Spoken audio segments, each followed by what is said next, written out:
Hello everyone and welcome back. आज हम लोग वीडियो नंबर 38 हमारे सिलेबस का शुरू करने जा रहे हैं, जिसमें हम लोग डिटर्मिनेशन ऑफ इक्विलिब्रियम लेवल को पढ़ेंगे। उससे पहले लेकिन मैं एक बार तुम लोगों को कुछ टॉपिक सिलेबस का दिखाना चाहता हूं कि हम अभी तक क्या क्या पढ़ चुके हैं। यूनिट 1 यूनिट 2 हम लोग वीडियो नंबर 1 से लेकर 26 तक पढ़े थे। वीडियो नंबर 27 में हम लोग डिटेल में हमारा सिलेबस को डिस्कस किए हैं। वीडियो नंबर 28 से लेकर वीडियो नंबर 37 तक हम अभी तक क्या क्या पढ़े हैं। हम कंजम्पशन एंड सेविंग के बारे में पढ़ लिए, इन्वेस्टमेंट थ्योरी के बारे में पढ़ लिए, कॉन्सेप्ट ऑफ इक्विलिब्रियम के बारे में पढ़ लिए। आज जो हम लोग पढ़ने जा रहे हैं वीडियो नंबर 38 में, वो हम पढ़ने जा रहे हैं डिटर्मिनेशन ऑफ इक्विलिब्रियम लेवल। ठीक है, इसके बाद हम लोग और बाकी के टॉपिक्स को पढ़ेंगे। तो हम एज पर सिलेबस ही पढ़ रहे हैं, सीरियली पढ़ रहे हैं। अब हम लोग unit number 3 national income equilibrium का हम लोग आगे डिस्कस करेंगे आज, डिटर्मिनेशन ऑफ इक्विलिब्रियम लेवल। ये जो 3 टॉपिक है, ये 3 टॉपिक तुम्हारा वीडियो नंबर 28 से लेकर 37 तक वीडियो नंबर में दिया गया है। ठीक है, government sector, foreign sector, multiplier concept, inflationary gap, deflationary gap, summary of 2 sector, 3 sector, 4 sector economies और रोल ऑफ गवर्नमेंट, उसके बाद मैक्रो इकोनॉमिक पॉलिसीज, ये सब कुछ हम लोग सीरियली एक के बाद एक पढ़ते जाएंगे। ठीक है, आज हमारा काम है डिटर्मिनेशन ऑफ इक्विलिब्रियम लेवल को शुरू करना। चलो शुरू करते हैं डिटर्मिनेशन ऑफ इक्विलिब्रियम लेवल। ये रहा डिटर्मिनेशन ऑफ इक्विलिब्रियम लेवल, ये है एग्रीगेट सप्लाई, ये है एग्रीगेट डिमांड, ये सब हम पढ़ चुके हैं। सर फिर मार्किंग कहाँ गया?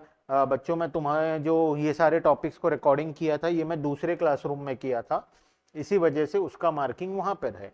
जिस टॉपिक को मैं इस क्लासरूम में रिकॉर्डिंग कर रहा हूँ, उसका मार्किंग यहाँ पर है। तो 2 क्लासरूम में हमारे पास अभी रिकॉर्डिंग के लिए 2 सेटअप लगा हुआ है। तो जब मैं जहाँ रिकॉर्डिंग करता हूँ उसके अकॉर्डिंग मार्किंग होता है। ठीक है, चलो हो गया। अभी हमारा काम है determination of equilibrium level. Determination of equilibrium level देखना, इक्विलिब्रियम कब आता है? जब aggregate demand equals to aggregate supply हो जाए। याद करो हम बात किए थे। अब मार्केट में भी डिमांड हर जगह, in case of economics equilibrium कब आता है? इक्विलिब्रियम तब आता है जब डिमांड इक्वल्स टू सप्लाई होता है। मार्केट में जितना डिमांड है उतना ही सप्लाई हो। अगर सप्लाई ज्यादा हो जाएगा, चलो एक काम करते हैं, इक्विलिब्रियम को समझ लेते हैं। ठीक है, 1 मिनट लगेगा, इक्विलिब्रियम को समझ लेते हैं। देखो, जब डिमांड इक्वल्स टू सप्लाई हो तब इक्विलिब्रियम होगा। इन केस मान लेते हैं डिमांड ज्यादा है, सप्लाई कम है, तो उस केस में क्या होगा? डिमांड ज्यादा है, सप्लाई कम है, दुकानदार के पास सामान नहीं है, लोग लाइन लगाकर खड़े हैं, उस केस में प्राइसेस बढ़ेगा। और प्राइसेस जैसे जैसे बढ़ेगा वैसे वैसे डिमांड कम होगा, सप्लाई बढ़ेगा, जिससे अगेन दोनों क्या आ जाएगा? इक्विलिब्रियम लेवल पे आ जाएगा। ठीक है, ऑपोजिट केस मान लेते हैं, डिमांड कम है, सप्लाई ज्यादा है, दुकानदार लाइन लगाकर बैठे हैं बेचने के लिए, खरीदार कोई नहीं है मार्केट में, तो प्राइसेस कम होना शुरू होगा। जब प्राइसेस कम होगा तो डिमांड बढ़ेगा, सप्लाई कम हो जाएगा, अगेन दोनों इक्विलिब्रियम लेवल पे आ जाएंगे। तो इक्विलिब्रियम तभी अचीव होता है जब डिमांड इक्वल्स टू सप्लाई हो। वैसे ही एग्रीगेट के केस में भी aggregate demand equals to aggregate supply जब होगा तभी हमारा अचीव होगा इक्विलिब्रियम। ठीक है, तो so equilibrium is achieved when aggregate demand is equals to aggregate supply. उसके बाद हमको पता है, we know that aggregate demand equals to C plus I and aggregate supply equals to C plus S. ये हम लोग पढ़े थे पहले। ठीक है, कंजम्पशन हम लोग एग्रीगेट डिमांड का फंक्शन और एग्रीगेट सप्लाई के फंक्शन के टाइम पे पढ़े थे। तो मैं लिख सकता हूँ C plus I equals to C plus S, बचा क्या? I equals to S. तो इन्वेस्टमेंट इक्वल्स टू सेविंग। तो हम क्या ऐसा भी बोल सकते हैं, या तो डिमांड इक्वल्स टू सप्लाई हो जाए, या तो aggregate demand equals to aggregate supply हो जाए, या फिर इन्वेस्टमेंट इक्वल्स टू सेविंग हो जाए। दोनों ही केस में क्या आ जाएगा? इक्विलिब्रियम आ जाएगा। बोथ केसेस में इक्विलिब्रियम अचीव हो जाएगा। ठीक है, तो इक्विलिब्रियम अचीव करने का 2 तरीका है। फर्स्ट तरीका, aggregate demand equals to aggregate supply कर लो, या फिर इन्वेस्टमेंट इक्वल्स टू सेविंग्स कर लो। बात बराबर है, दोनों चीज में से कोई भी एक होगा तो हमारा काम हो जाएगा। ठीक है, इसीलिए इक्विलिब्रियम लेवल को हम 2 तरीकों से पढ़ाई करते हैं। ठीक है, क्या क्या दो तरीका है, ये चेयर बीच में आ जाता है। लो, इक्विलिब्रियम लेवल को समझने का दो तरीका है, two approaches for determination of equilibrium level. क्या क्या है दो अप्रोच? पहला aggregate demand aggregate supply approach, जहां पे हमको क्या करना होगा, aggregate demand equals to aggregate supply करना होगा। और दूसरा approach saving equals to investment approach, मतलब एस इक्वल्स टू आई करना होगा। तो दो तरीका है इक्विलिब्रियम को पढ़ने का, इक्विलिब्रियम को समझने का और इक्विलिब्रियम अचीव करने का। क्या दो तरीका है, या तो aggregate demand equals to aggregate supply कर लो, या फिर सेविंग इक्वल्स टू इन्वेस्टमेंट कर लो। बात बराबर है? चलो, अब it must be noted that it must be kept in mind that aggregate demand, aggregate supply, saving and investment are all planned और ex ante variable। सर ये ex ante कहीं सुना सुना लग रहा है, कहीं सुना सुना लग रहा है ex ante? हम लास्ट क्लास में पढ़े थे ex ante and ex post। ex ante ex post, ex ante क्या होता है, होने से पहले, मतलब वो वेरिएबल जो हम प्लान किए हैं, अभी तक हुआ नहीं है, हम जो प्लानिंग किए हैं उसको बोलते हैं एक्स एंटे। और एक्स पोस्ट किसको बोलते हैं, जो हो चुका है। तो हम लोगों को क्या लेना है, aggregate demand aggregate supply saving investment सब प्लान्ड लेना है या फिर एक्स एंटे लेना है। ठीक है, क्लियर है? चलो, एजम्पशंस। सर ये एजम्पशन हम क्यों पढ़ रहे हैं? एजम्पशन हम इसीलिए पढ़ रहे हैं क्योंकि हमारे एग्जाम में क्वेश्चन आता है कि what are the assumptions under which equilibrium can be achieved. तो देखो क्या क्या assumption है। पहला, the determination of equilibrium output is to be studied in the context of two sector model. ये सर टू सेक्टर मॉडल क्या होता है, हमारे सिलेबस में टू सेक्टर मॉडल ही है। देखो एक और चीज दिखाऊं, चलो बच्चों मैं जा तो रहा हूं पीछे, लेकिन टू सेक्टर मॉडल देखो हमारे सिलेबस में क्या क्या है। ये पॉइंट नंबर 9 को पढ़ो, समरी ऑफ 2, 3, 4 सेक्टर मॉडल। सभी मॉडल को हमको पढ़ना है, लेकिन हम जो बाकी चैप्टर्स पढ़ेंगे उसके अंदर सिर्फ और सिर्फ 2 सेक्टर मॉडल के बारे में हम लोगों को पढ़ना है। तो हम लोग क्या मान के चलते हैं, दो ठो सेक्टर है। क्या क्या है दो सेक्टर, बताओ? 2 सेक्टर मॉडल के अंदर कौन कौन सा दो सेक्टर है? 2 सेक्टर मॉडल के अंदर हाउस होल्ड्स है एंड फॉर्म्स है। सर कौन सा दो सेक्टर बच गया, गवर्नमेंट और फॉरेन सेक्टर। याद करो वीडियो नंबर 28 में डिटेल में बात किए थे, 4 सेक्टर होता है, हाउस होल्ड, फॉर्म्स, गवर्नमेंट और फॉरेन। हमारे सिलेबस में सिर्फ हाउस होल्ड और फॉर्म्स। ठीक है, it means it is assumed that there is no government and foreign sector. ये पहला एजम्पशन है हमारा। दूसरा assumption, it is assumed that investment expenditure is autonomous। Sir ये भी सुना सुना लग रहा है, हाँ सुना सुना लग रहा है, क्या सुने हो बताओ? सर दो प्रकार का इन्वेस्टमेंट होता है, एक ऑटोनोमस इन्वेस्टमेंट होता है और दूसरा इंड्यूस्ड इन्वेस्टमेंट होता है। ऑटोनोमस इन्वेस्टमेंट वो इन्वेस्टमेंट होता है जो हमेशा कांस्टेंट रहता है, वो ढीठ बच्चा जो किसी से भी पिघलता नहीं है, उसे बोलते हैं ऑटोनोमस इन्वेस्टमेंट। और इंड्यूस्ड इन्वेस्टमेंट किसे बोलते हैं, वो बच्चा जो, बोलो बोलो, वो बच्चा जो किसी के आ जाने से या किसी के चले जाने से पिघल जाता है, उसे बोलते हैं इंड्यूस्ड इन्वेस्टमेंट। ठीक है, मतलब वो इन्वेस्टमेंट जो इनकम के आ जाने से या इनकम के चले जाने से वो कम या ज्यादा हो जाता है, मतलब वो डिपेंड करता है इनकम के ऊपर। और ऑटोनोमस इन्वेस्टमेंट किसी के ऊपर डिपेंड नहीं करता, उसको जितना खर्च होना है वो होकर ही रहेगा, मतलब वो हमेशा क्या रहने वाला है, कांस्टेंट रहने वाला है, उसे बोलते हैं हम ऑटोनोमस इन्वेस्टमेंट। बात समझ में आ गया? एक ढीठ बच्चा था और एक वो बच्चा जो किसी के आ जाने से या किसी के चले जाने से चेंज हो जाता है। ठीक है, चलो next, price level is assume to remain constant. Price level का मतलब जो मार्केट में गुड्स एंड सर्विसेज का प्राइस है वो हम मान के चलते हैं कि वो कांस्टेंट है। ठीक है, अगर वो चेंज हो जाए तो उसके वजह से डिमांड एंड सप्लाई चेंज हो जाएगा, जिसके वजह से पूरा इक्विलिब्रियम कंडीशन चेंज हो जाएगा। इसी वजह से हम मान के चलते हैं कि जो मार्केट में गुड्स एंड सर्विसेज का प्राइसेस है वो कांस्टेंट रहेगा। ठीक है, उसके बाद point number 4, equilibrium output is to be determined in the context of short run. हम शॉर्ट रन टाइम पीरियड के हिसाब से इक्विलिब्रियम डिसाइड करते हैं। बात समझ में आ गया? हाँ सर, 4 अजम्पशन है, चारों हमें याद रहेगा। अब आगे चलिए, aggregate demand aggregate supply approach. अब हम शुरू करते हैं टॉपिक को। ये है पहला, aggregate demand aggregate supply approach, मतलब इसमें से पहला टॉपिक। उसके बाद हम पढ़ेंगे saving and investment approach, SI approach. ठीक है, कहाँ है SI अप्रोच? ये रहा, ये है पॉइंट नंबर 2, SI अप्रोच। ठीक है, चलो अब आ जाते हैं aggregate demand aggregate supply approach. देखना, according to Keynesian theory the equilibrium level of income is an economy is determined when aggregate demand, इसका मतलब C plus I curve is equal to total output, मतलब aggregate supply। aggregate demand comprises of two component। देखो हम सब पढ़े हैं बच्चों, हम पहले ही सब पढ़ लिए हैं, ये तो सब रिपीट हो रहा है सिलेबस में, हम तो पहले ही पढ़ लिए हैं। ठीक है, हम पहले ही पढ़ लिख कर खत्म कर चुके हैं। देखो, कंजम्पशन, दो कंपोनेंट होता है एग्रीगेट डिमांड के अंदर, क्या क्या? पहला कंजम्पशन एक्सपेंडिचर, दूसरा इन्वेस्टमेंट एक्सपेंडिचर, मतलब C प्लस I।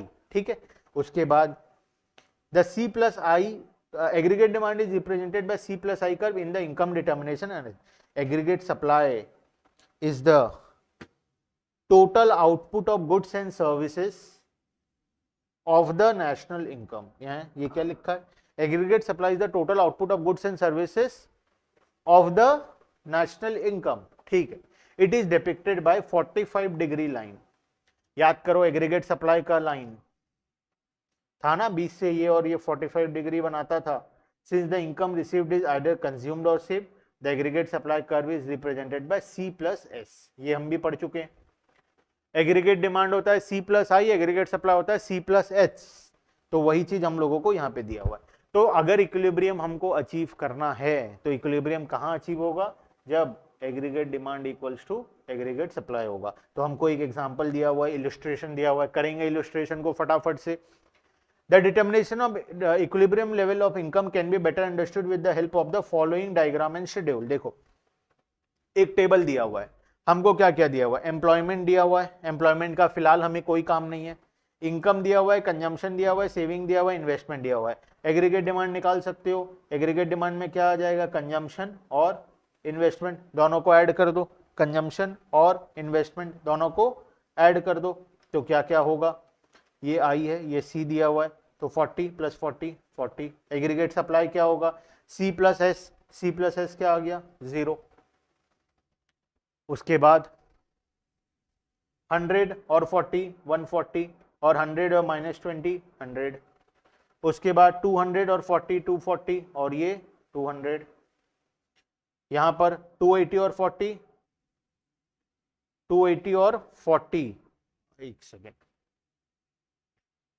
कंजम्पशन और हमको क्या करना है? इन्वेस्टमेंट को ऐड करना है, कंजम्पशन और सेविंग्स को हमें ऐड करना है। ठीक है, तो यहां तक तो सब कुछ ठीक ही जा रहा है। ठीक है, मैं खुद कंफ्यूज हो गया था बच्चों, मुझे लगा एग्जाम्पल गलत लिखा हुआ है, ऐसा मुझे अभी भी लग रहा है, पता है? नहीं, लेकिन एग्जाम्पल गलत नहीं लिखा हुआ है, एग्जाम्पल सही लिखा हुआ है ना? चलो देखना अब।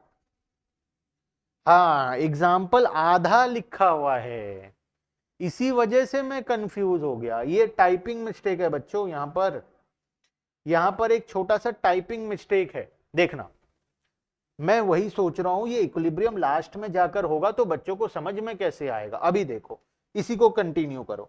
ये कितना हो गया? 320, और ये कितना हो गया? 300। ये 360 प्लस 40 400, ये 360 प्लस 40 400।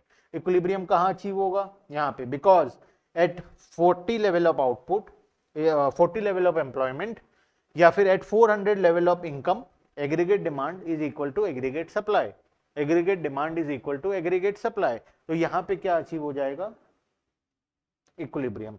अब गलती क्या किया था बुक वाला, इसके बाद और एग्जांपल्स देना चाहिए था, यहां पर सॉल्यूशन खत्म नहीं करना चाहिए था, क्योंकि इसके बाद भी तो पता तो चले बच्चों को कि ऐसा नहीं होता कि लास्ट में जाके इक्विलिब्रियम अचीव होता है।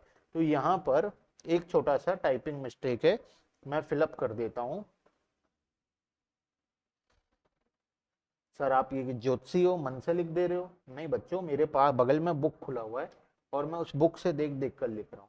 मैं जो बोलता हूँ सच बोलता हूँ। मैं कभी भी जीवन में, कभी भी नहीं, ऐसा नहीं बोलूंगा, झूठ तो बोलना पड़ जाता है कभी कभार, लेकिन मैं कोशिश करता हूँ कि मैं हमेशा सच बोलूं। एटलीस्ट मैं तुम्हारे सामने सच बोलूं, इसीलिए मैं यहां पर लिख देता हूं। देखो अब क्या हो रहा है, बाद में भी इक्विलिब्रियम अचीव नहीं हो रहा है। स्टार्टिंग में क्या हो रहा था, स्टार्टिंग में देखो aggregate demand is more than aggregate supply, aggregate demand is more than aggregate supply, aggregate demand is more than aggregate supply, aggregate demand is more than aggregate supply। लेकिन यहाँ पे क्या हो रहा है, aggregate demand is less than aggregate supply, aggregate demand is less than aggregate supply। अब क्या हो रहा है देखो, इक्विलिब्रियम से पहले, ध्यान देना, इक्विलिब्रियम यहां पर है, इससे पहले एग्रीगेट डिमांड ज्यादा है, एग्रीगेट सप्लाई कम है, और इक्विलिब्रियम के बाद एग्रीगेट डिमांड कम है और एग्रीगेट सप्लाई ज्यादा है। तो इसी चीज को हम ग्राफ में देखेंगे।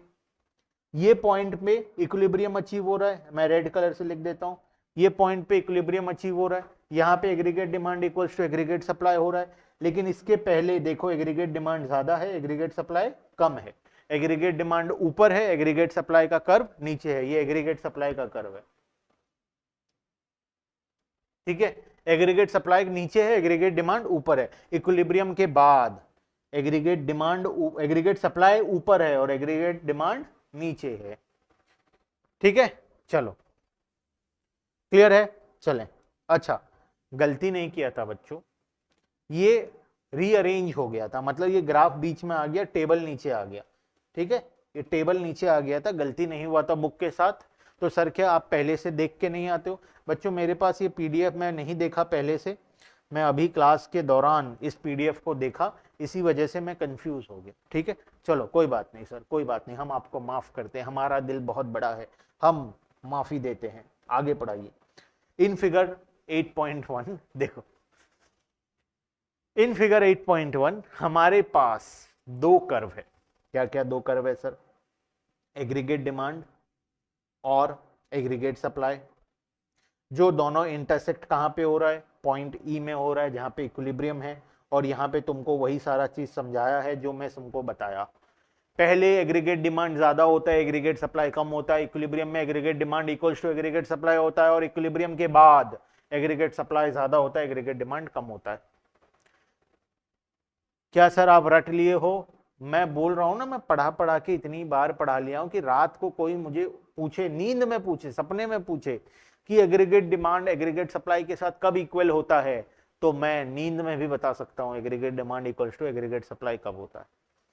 ये मैंने लर्न नहीं किया है, या मुझे, मैं ऐसा नहीं कि मैं इतनी बार इस चीज को पढ़ा चुका हूं, बहुत बार पढ़ा चुका हूं, इतनी बार पढ़ा चुका हूं कि मुझे अब सब कुछ याद हो गया, ठीक है। ये बार बार पढ़ाने का नतीजा है और कुछ भी नहीं है, ठीक है। जैसे तुम 1 2 3 4 नींद में सुना सकते हो ना, किसी को भी, कोई भी पूछ ले तो कैसे सुना सकते हो? क्योंकि वो तुम बचपन से पढ़ते आ रहे हो, तुम्हें बहुत बार पढ़ लिया है, इतने लोगों को बता भी दिया है, इतनी बार प्रैक्टिस कर लिया है, तो अब तुम नींद में भी 1 2 3 4 बोल सकते हो। ये वैसे ही है, मैं नींद में भी इसे बोल सकता हूँ क्योंकि मैं इतनी बार इसको पढ़ा लिया हूं, ठीक है। देखो, E is the equilibrium point because at this point the level of desired spending on consumption and investment exactly equals the level of total output. OI is the equilibrium output. Graph में देखो, ये देखो equilibrium point ये है, ये equilibrium income है, equilibrium output है OI. OI is the equilibrium output corresponding to point E. In table 8.1 the equilibrium level of income is 400 crore because aggregate demand equals to aggregate supply. कब हो रहा है? जब इनकम 400 है तब हो रहा है। और आखिरी point, it is a situation of effective demand. अब इफेक्टिव डिमांड क्या होता है, ध्यान देना। Effective demand refers to that level of demand which becomes effective because it is equal to aggregate supply। तो तुम सोच के देखो, एक सिचुएशन बताऊंगा, दिमाग लगाना, थोड़ा सा दिमाग का यूज लगेगा, ठीक है। सर वो तो हमारे पास है ही नहीं, अब नहीं है तो बच्चों क्या कर सकते हैं। देखो सर आप बैठो मत, मैं बैठ रहा हूं क्योंकि ये एक छोटा सा इंपॉर्टेंट कॉन्सेप्ट है, मैं इसे पढ़ाना चाहता हूं और मुझे बैठ के पढ़ाने का मन है, इसीलिए मैं पढ़ा रहा हूं। देखो मान लो ये कहाँ गया, रुको 1 सेकेंड। हाँ, अरे सर आप सब कुछ तैयार करके लेकर आया करो क्लास में, बिना तैयारी के आ जाते हो और दिक्कत हो जाता है। देखो नालायको, इधर देखो, मेरे पास एक छोटा पंडित आया। छोटा पंडित, हाँ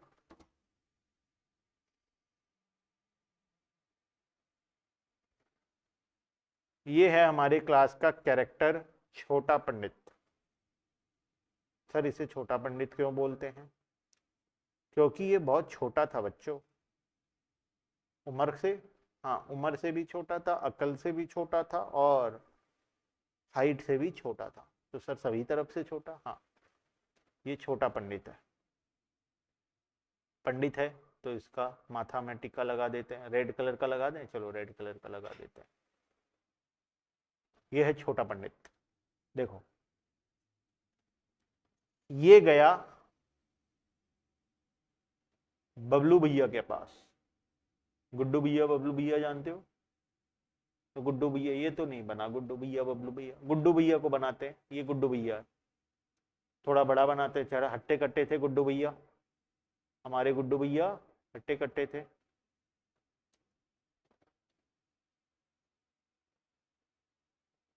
बाइसेप बना दे गुड्डू भैया का, चलो बाइसेप बना देते।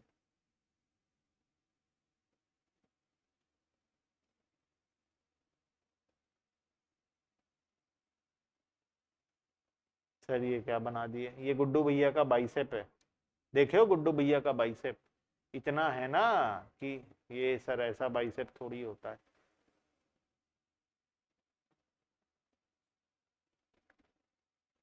गुड्डू भैया का बाइसेप है ये। अब सोच के देखो, ये सब बातें छोड़ो, मुझे ये बताओ, ये हमारा पंडित जी, ये छोटा पंडित, एक्चुअली बताऊं, एक मेरा दोस्त था। उस दोस्त था मतलब है अभी भी, दोस्त तो अभी भी है, लेकिन अब वो छोटा पंडित नहीं रहा। हम उसे स्कूल में छोटा पंडित बोलते थे, बिकॉज वो पंडितों वाला काम करता था। पंडितों वाला काम मतलब, अरे वो ज्ञानबाजी ज्यादा करता था, बहुत ज्यादा ज्ञान दे देता था। छोटा पंडित, हाइट में छोटा था, बुद्धि से भी थोड़ा छोटा था। बुद्धि से छोटा मतलब थोड़ा उसका दिमाग कम चलता था, स्लो स्लो चलता था, इसीलिए हम उसका नाम दिए थे छोटा पंडित। तो मान के चलो ये छोटा पंडित हमारा दोस्त था। अब ये छोटा पंडित एक दुकान खोला है, अभी रियलिटी में भी वो एक दुकान ही खोल लिया है। वो राशन शॉप खोला है, और उस राशन शॉप में को बहुत अच्छे तरीके से चलाता है और बहुत अच्छा प्रॉफिट कमाता है वो। गुड्डू भैया गए इसके पास, बोले 100 किलो राइस चाहिए। राइस नहीं खाएगा गुड्डू भैया, मोटा हो जाएगा। गुड्डू भैया को एग देते हैं, एग खाएगा। 100 पीस अंडे ले आओ, थोड़े उबाल के 100 पीस अंडे ले आओ, बोला छोटा पंडित को। छोटा पंडित क्या बोला पता है? 100 पीस तो नहीं है, कितना है? 50 पीस। 100 पीस तो नहीं है, 50 पीस है। बबलू भैया गए थे, ये गुड्डू भैया थे ना, हाँ गुड्डू भैया, बबलू भैया तो नहीं खाते, बबलू भैया शरीफ है, गुड्डू भैया। गुड्डू भैया छोटा पंडित के पास गए और बोले 100 पीस उबाल के अंडे ले आओ फटाफट से। छोटा पंडित क्या बोला? 100 पीस नहीं है सर, 50 पीस ही है। तो तुमको क्या लगता है गुड्डू भैया कितना पीस खरीदेंगे? 50 ही खरीदेंगे, क्योंकि जितना मार्केट में अवेलेबल है, डिमांड भी तो उतना ही इफेक्टिव होगा ना। मैं जाके दुकानदार को बोलूं मुझे 100 पीस अंडे दे दो, दुकानदार कहां से दे देगा? क्या मेरा डिमांड इफेक्टिव है? क्या मैं वो 100 पीस अंडे को खरीद सकता हूं? नहीं खरीद सकता, बिकॉज दुकान में अवेलेबल ही नहीं है। तो मेरा डिमांड कितना इफेक्टिव है? उतना ही इफेक्टिव है जितना दुकान वाले के पास सामान अवेलेबल है। तो वही लिखा है इफेक्टिव डिमांड के केस में। जितना गुड्डू भैया को चाहिए उतना नहीं मिलेगा, जितना छोटा पंडित के पास अवेलेबल है वही हमारा इफेक्टिव डिमांड बनेगा। Effective demand refers to that level of aggregate demand which becomes effective because it is equal to aggregate supply. जब वो एग्रीगेट सप्लाई के साथ इक्वल होगा, उस केस में जितना सप्लाई होगा उतना ही इफेक्टिव डिमांड बनेगा, बाकी डिमांड इफेक्टिव नहीं बनेगा। ठीक है, बात समझ में आया? हाँ बोलो हाँ।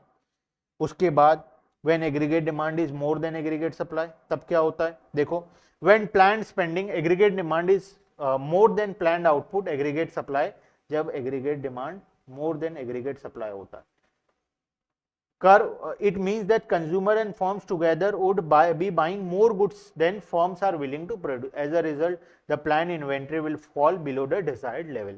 क्या होगा देखो, जब डिमांड ज्यादा होगा सप्लाई क्या होगा, सप्लाई कम होगा, क्या होता है जल्दी से बताओ, जब डिमांड ज्यादा होता है सप्लाई कम होता है, तो डिमांड ज्यादा होने की वजह से जो भी दुकानदार के दुकान में सामान होगा सब खत्म हो जाएगा। सप्लाई कम है, डिमांड ज्यादा है, तो दुकानदार के दुकान में जितना भी सामान होता है सब खत्म हो जाता है या नहीं हो जाता है। लोग आ गए हैं भीड़ लगा के खरीदने के लिए, ऊपर से माल नहीं आ रहा, कंपनी वाला माल नहीं सप्लाई कर रहा, तो मेरे दुकान में जितना सामान है सब खत्म होगा या नहीं होगा, वही लिखा हुआ है। ये पढ़े लिखों का भाषा में लिखा हुआ है बस, और कुछ भी डिफरेंस नहीं है। होता रियल लाइफ में यही है, ये सिर्फ पढ़े लिखे लोग जिस भाषा में बात करते हैं ना, ये उस भाषा में लिखा हुआ, और वो भाषा तुम्हें समझ आनी नहीं है क्योंकि तुम पढ़े लिखे हो नहीं। तो हम क्या कर रहे हैं, हम अभी वही चीज को अनपढ़ वाले भाषा में समझा रहे हैं। तुम बताओ, मैं दुकान खोला हूं, सामान बेचता हूं, अब बहुत सारे कस्टमर आ गए सामान खरीदने, कंपनी वाला माल नहीं दे रहा, कंपनी वाला सामान सप्लाई नहीं कर रहा बेचने के लिए, तो मेरे दुकान में रैक में जितना सामान होगा सब बिक जाएगा या नहीं बिक जाएगा, मेरा जितना इन्वेंट्री है, जितना स्टॉक है वो खत्म हो जाएगा या नहीं हो जाएगा, वही लिखा हुआ है। ठीक है, to bring the inventory back to the desired level. अब मुझे अगर फिर से मेरे दुकान के को सामान से भरना है, तो मुझे पहले से ज्यादा परचेज करना पड़ेगा या नहीं करना पड़ेगा। पहले मैं जितना सामान खरीदता था वो तो बिक जाता था, तो अब अगर मुझे दुकान का रैक खाली हो गया है, तो रैक में सामान रखना है प्लस कस्टमर को बेचना भी है, तो मुझे ज्यादा खरीदना पड़ेगा। Firm would resort to increase in employment and output until the economy is back to the equilibrium level. तो हम क्या करेंगे, एम्प्लॉयमेंट और आउटपुट को बढ़ा देंगे, मतलब कंपनी से ज्यादा सामान खरीदना चालू कर देंगे। कंपनी ज्यादा सामान सप्लाई करने के लिए क्या करेगा, ज्यादा लेबर को हायर करेगा, ज्यादा प्रोडक्शन करेगा, वही चीज लिखा हुआ, अंटिल एम्प्लॉयमेंट और आउटपुट बढ़ जाएगा, जिससे अगेन इक्विलिब्रियम आ जाएगा। ठीक है, अगर aggregate demand, if aggregate demand is less than aggregate supply, अब बताओ खरीदने वाला कोई नहीं है, सप्लायर माल भेजते जा रहा है, मेरा दुकान सामान से भर जाएगा। जब मेरा दुकान सामान से भर जाएगा, तो क्या मैं कंपनी से माल खरीदूंगा, क्या कंपनी वाले को क्या बोलूंगा, रुक जा भाई पहले इसे बिक जाने दे, ये माल बिकेगा तब मैं तेरे को और ऑर्डर करूंगा, यही बोलूंगा मैं। तो वही लिखा हुआ है इसके अंदर, when aggregate demand is less than aggregate supply, then C plus I curve lies below 45. It means that consumer and firm together would be buying less goods than firm are willing to produce. As a result, the planned inventory would rise. Planned inventory मतलब मेरे दुकान में जितना सामान था वो increase हो जाएगा. To clear the unwanted increase in inventory, अब जो मेरे दुकान सामान से भर गया है, मुझे इसको क्लियर करने के लिए क्या करना पड़ेगा, firm plans to decrease the employment output until the economy is back to the equilibrium level. मैं माल खरीदना बंद कर दूंगा कंपनी से और धीरे धीरे बेचता रहूंगा, जिससे मेरा जो स्टॉक जो भर गया था गोडाउन वो कम हो जाएगा। अब जब मैं कंपनी से सामान खरीदना बंद कर दिया, तो कंपनी वाला क्या करेगा, एम्प्लॉय को बैठा के पैसा देगा या एम्प्लॉय को बोलेगा घर जाओ, जब दरकार पड़ेगा फिर बुलाएंगे। लेबर को वही करेगा एम्प्लॉय, जो एम्प्लॉयर है वो लेबर को क्या बोलेगा, बैठा के तो पैसा देगा नहीं, क्या बोलेगा घर जाओ, जब फिर सामान का ऑर्डर आएगा फिर बुलाएंगे, फिर प्रोडक्शन करना, और वो एम्प्लॉयमेंट को से भी निकाल देगा। तो decrease the employment and output until the economy is back to the equilibrium level. ठीक है, where aggregate demand and aggregate supply and there is no further tendency to it must be noted that equilibrium level may or may not be the level of full employment. Full employment के case में equilibrium हो भी सकता है, नहीं भी हो सकता है। Equilibrium is possible even at lower level than the full employment level. For instance, in table 8.1, employment level is 40 lakh corresponding to the equilibrium of 400 crore. It is not the full employment level since the employment increases even after the equilibrium level. देखो full employment क्या होता है, पढ़े थे, एक ऐसा situation जहां पे जो लोग willing to work हैं, able to work हैं और existing wage rate में काम करना चाहते हैं, सभी को काम मिले। तो क्या जरूरी है aggregate demand equals to aggregate supply तभी होगा जब सभी लोग काम कर रहे हैं? ऐसा तो जरूरी नहीं है। ये जब सब लोग काम नहीं कर रहे हैं तब भी aggregate demand equals to aggregate supply हो सकता है, और जब सब लोग काम कर रहे हैं उसके बाद भी aggregate demand equals to aggregate supply हो सकता है। तो इस केस में हम यही लिखा हुआ है कि जरूरी नहीं है कि फुल एम्प्लॉयमेंट का मतलब है aggregate demand equals to aggregate supply. ऐसा हो सकता है कि फुल एम्प्लॉयमेंट तो है लेकिन aggregate demand equals to aggregate supply नहीं है, या फिर ऐसा भी हो सकता है कि aggregate demand equals to aggregate supply तो है लेकिन इकोनॉमी में फुल एम्प्लॉयमेंट नहीं है। बात समझ में आ गया? हाँ सर, यहाँ तक आज सर बहुत पढ़ा लिए सर, आप एकदम सीरियसली पढ़ाए, एकदम बोर हो गए हम लोग, मजा नहीं आया। गुड्डू भैया, पंडित भैया और जो भी बबलू पंडित को लेके आए थे, किसको लेके आए थे? गुड्डू भैया को और छोटा पंडित को। हाँ, छोटा पंडित को।